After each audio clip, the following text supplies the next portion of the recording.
Olá, é, agora serão apresentadas as principais cidades-estado da assim chamada Grécia Antiga.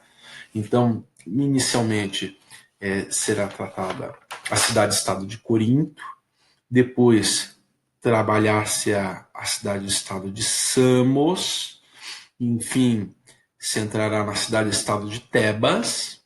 Então, entrará propriamente na cidade-estado de Argos. Aí falaremos da cidade-estado de Esparta e concluiremos com Atenas. Bom, e como já colocado, né, houve no período arcaico uma profunda competição entre as polis, principalmente na construção de templos, na construção de obras públicas, embora tenham havido também uniões entre essas polis, né, evidenciadas, por exemplo, em formas de organização como as anfictionais, que eram em forma de organizações em torno de santuários panhelênicos para um culto em comum, ou as simaquias, que foram ligas militares de início para a defesa, depois até com um caráter mais ofensivo. Temos que falar apenas de Atenas e de Esparta é reduzir e muito essa dinâmica da Grécia Antiga e não levar em consideração, por exemplo, importantes cidades-estado, como foram o caso dessas que eu acabei de mencionar. Começamos, então, pela cidade-estado de Corinto. Temos aqui, nessa cidade-estado de Corinto, primeiro, voltando aqui, na cidade-estado de Corinto, vemos aqui já uma estrutura que não é nada ligada às colunas propriamente, às colunas coríntias ou as colunas jônias, né? Isso aqui é um templo a Apolo, e essa coluna estaria mais relacionada ao que a gente viu como uma coluna dórica, sem propriamente uma transição, mas aí sem os capitéis bastante ornamentados, né, com volutas, ou capitéis muito característicos das colunas coríntias, né? Então temos aqui o templo Apolo em Corinto. Apesar de Corinto ser um dos melhores portos da região, Corinto está situado aqui, então ele era um dos melhores portos da região, ele não seria habitado até o ano 900 a.C., que configura algo muito estranho, né? Corinto só começou a ter uma ocupação propriamente, apesar da sua localização muito boa, em 900 a.C. Ele foi de 900 a.C. a 747 a.C. uma monarquia. E esse, que era o melhor porto natural da Grécia, enfim, acabou se configurando como uma monarquia até que a família Baquiadai toma a polis, toma Corinto e torna Corinto uma oligarquia. Né? E aí essa oligarquia vai se destacar justamente no comércio marítimo, né? No comércio marítimo, na construção naval, nos grandes edifícios públicos, como se evidenciou, por exemplo, na construção deste templo a Apolo, e na grande fundação de colônias, colônias como a Córcira, que temos a colônia da Córcega, né? O Córcira, perdão, Córcira. E também Siracusa. Siracusa, infelizmente, não figura propriamente neste mapa. Retomando, então, além propriamente da Córcira, a Corinto fundaria Siracusa. Siracusa se localiza aqui. Seria uma colônia de Corinto, então, numa região da atual Sicília. Né? O tirano Cípselo tomaria o poder em 657 a.C., com o auxílio do oráculo, né?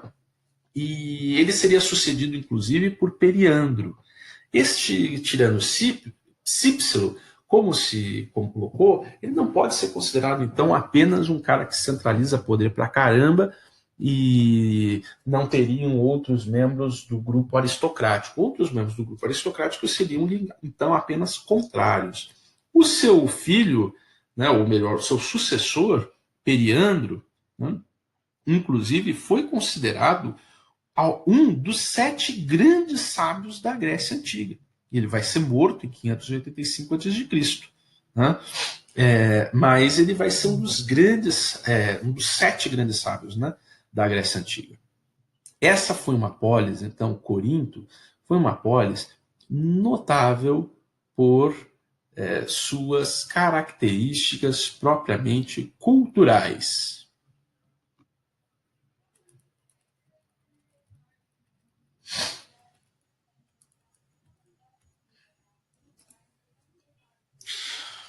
Corinto teve uma grande importância, portanto, cultural. Né? Enquanto nós temos aqui, por exemplo, a figuração de Periandro, né, como essa grande figura de Corinto, né, considerado um tirano, mas considerado ao mesmo tempo um dos 7 grandes sábios, né, a gente pode destacar que em Corinto se produziu uma cultura cerâmica, uma produção cerâmica que chegou a competir com a cidade de Atenas. E essa competição se prolongou até o período arcaico. Aqui temos outra imagem propriamente do que seriam os hoplitas, né? Então temos aqui um vaso proto-coríntio, né? O vaso Kygue, que mostra um pouco essa figura da infantaria, né? E que mostra, por exemplo, os novos escudos produzidos com aquela tecnologia da Idade do Ferro. Então, os coríntios, né, eles se destacaram nesta produção cerâmica e vão competir com Atenas de igual para igual até o fim do período arcaico, que é quando se nota uma maior influência da cerâmica ateniense sobre a cerâmica de Corinto. Mas até então a cerâmica de Corinto teve ali uma grande influência e até se destacava em alguns momentos em relação à cerâmica de Atenas, né? Que vemos então uma cena de guerra, ao fundo um sujeito tocando um instrumento. Samos.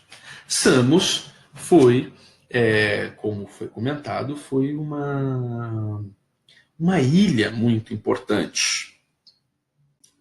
Samos está localizada aqui e foi um conjunto de ilhas, foi uma cidade-estado bastante relevante, né?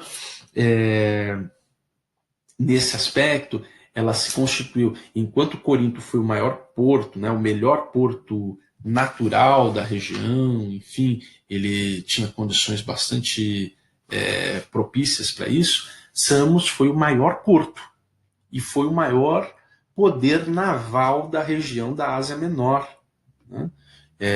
Ele se destacou bastante, principalmente no período do tirano Polícrato, entre 538 e 522 a.C., um tirano que construiu o aqueduto Eupaliniano. Este é o aqueduto Eupaliniano, que é um aqueduto bastante importante na questão do abastecimento de água, enfim, foi construído por este tirano Polícrato.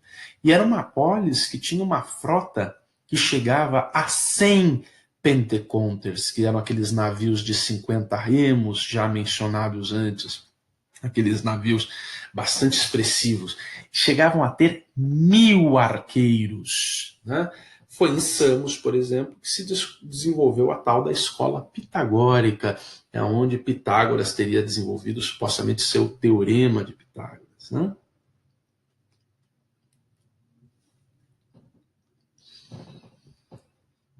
Passemos a Tebas. Tebas era um centro que chegou a ser um centro micênico destruído em 1100 a.C., né? Tebas era conhecida como a Tebas das 7 portas, para se diferenciar da Tebas, aquela Tebas egípcia, das 100 portas. A importância de Tebas vem de sua antiguidade e da sua evocação da tradição, né? Ela vai ter como cidade uma grande importância na região aqui da Beócia. Aqui temos Tebas, né? Ela vai ter uma grande importância na região da Beócia, e ela é essa cidade-estado com uma grande antiguidade e que, enfim, vai competir com o Orcômeno pela proeminência na região, né? E vai chegar a ganhar por essa proeminência no final do período arcaico em relação ao Orcômeno. Mas veremos depois, inclusive, que depois da Guerra do Peloponeso, vencida aí por Esparta, Esparta vai viver uma decadência e Tebas vai assumir esse espaço, né? Bom, temos, enfim, a cidade de Argos, cidade-estado de Argos, bastante importante também. Era a versão mais acabada e completa de uma polis grega, né? Passamos, então, de Tebas para Argos. Não comentei sobre isso. Em Tebas também, dada a sua antiguidade e tudo, vigorava a tal da lenda de Édipo. Édipo seria aquele personagem que foi um rei de Tebas e que fica diante da esfinge, a esfinge do decifra-me ou te devoro. E Édipo seria aquele sujeito que matou o pai, casou-se com a mãe Jocasta, enfim, e que, na verdade, seu pai Laios, enfim, ele vai ser assassinado numa estrada. Édipo não conhecia que era seu pai. O Laios, inclusive, tenta fugir do seu destino, e Édipo assassina, e quando chega a Tebas, casa-se com a mãe. Dado o que ele fez, Tebas começa a ser vítima de uma profunda maldição, e essa maldição só seria retirada no momento que Édipo se retirasse da cidade-estado de Tebas, né? Bom, Argos. Argos está aqui na península do Peloponeso. Como se percebe aqui, Argos é uma cidade-estado muito importante, era a versão mais acabada e completa de uma polis grega, ela tinha tudo de uma polis grega, e ela tinha essa conformação em grandes proporções, né? Até o fim do sexto século a.C., ela dominava o Peloponeso. E era uma grande rival de Esparta, né? Do início do período arcaico até o período clássico, os argivos, né, o pessoal de Argos, estava de igual para igual em relação a Esparta, né? E, inclusive, por vezes, os argivos, o pessoal de Argos, chegava a ganhar dos espartanos e eram considerados melhores que os espartanos. Aqui temos a ruína da antiga Esparta, né? Então, o pessoal de Argos era considerado, inclusive, melhor. Houve uma guerra, inclusive, em que, nessa batalha histórica entre Argos e Esparta, cada lado dispôs, frente a frente, 300 homens, e sobraram apenas dois membros. E esses dois eram de Argos, eram 2 argivos. Um espartano ferido depois da batalha se levantou e declarou que foi de Esparta a vitória, mas se essa história é verdadeira ou não, enfim, só revela quão iguais eram os poderes. Mesmo que a vitória não tivesse cabido a Esparta, ou mesmo que não tivesse sobrado os 2 argivos, né, como é uma história muito controversa, só mostra como se tratavam de 2 poderes de igual para igual. Bom, Esparta e Atenas também serão tratados num momento à parte, dado que sobre eles existem mais registros, uma vez que essas 2 cidades-estados se destacaram no período da Era Clássica. Muito obrigado.